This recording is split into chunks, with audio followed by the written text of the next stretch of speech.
Poems, your Logans, takedowns, your Lowells, breakdowns, your garden gnomes. You're the top, you're the wife of Ted Hughes, you're the top, you're William Matthews. I'm the endless ramble of an unplanned panel at AWP or UP. But if baby I'm the bottom, you're the top. Okay. I'll just about 3 more poems. The worst, well, Why We Never Went Back to the Abstracted Forms of Government Cafe.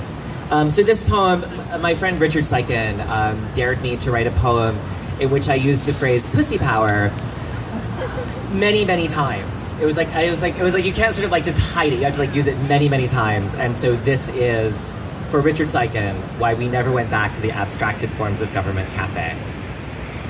Even communism forgot quite how the fight she was having with socialism had led her to think that standing on her chair and screaming, "Pussy power!" would somehow resolve things in her favor. But there she was, and having already gotten up on the chair and having screamed it once, she didn't see anything else to do but to keep on screaming it.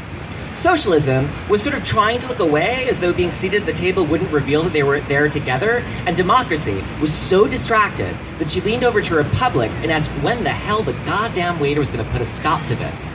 The way I'm telling the story, you may not be getting the full effect, because communism was actually screaming it over and over in a very loud voice and putting different inflections on the words as she kept shouting.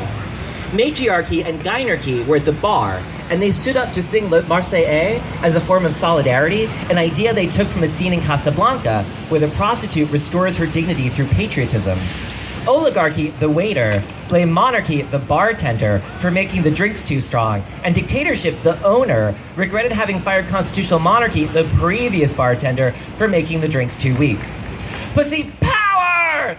Pussy power! Screamed communism, now terrified of what would happen when she stopped.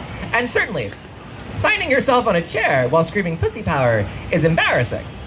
But the moment after you stop is much, much worse.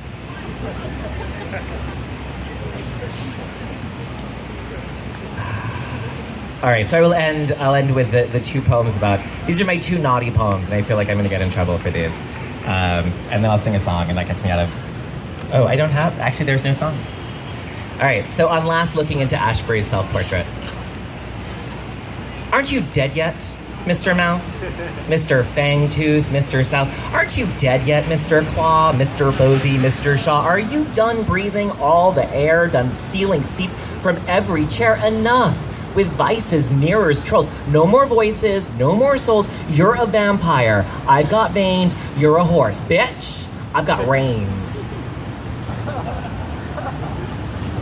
This is supposed to be the redemption. Let's see if it gets me off the hook. On first looking into Ashbury's self-portrait, and thank you, Paul, so much for having me here tonight. Thank you for being here. It's always a pleasure to read to an audience and not to myself in the mirror, which is a little sad when you think about it, right? It's kind of creepy. And thank you, Wayne and Rachel, for being here. It's always really exciting to be with you guys. All right, on first looking into Ashbury's self-portrait.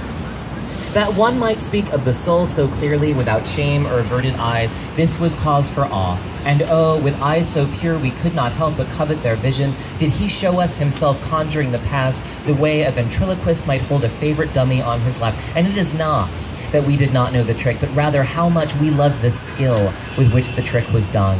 Speak of the soul, and we will unlearn fear. Speak of the soul, and we will unlearn speaker. And what you may speak, O God, will be the glory of mankind. And what you may speak, O God, will teach us to unlearn ourselves until there is only voice, and we forget that only one of us is speaking.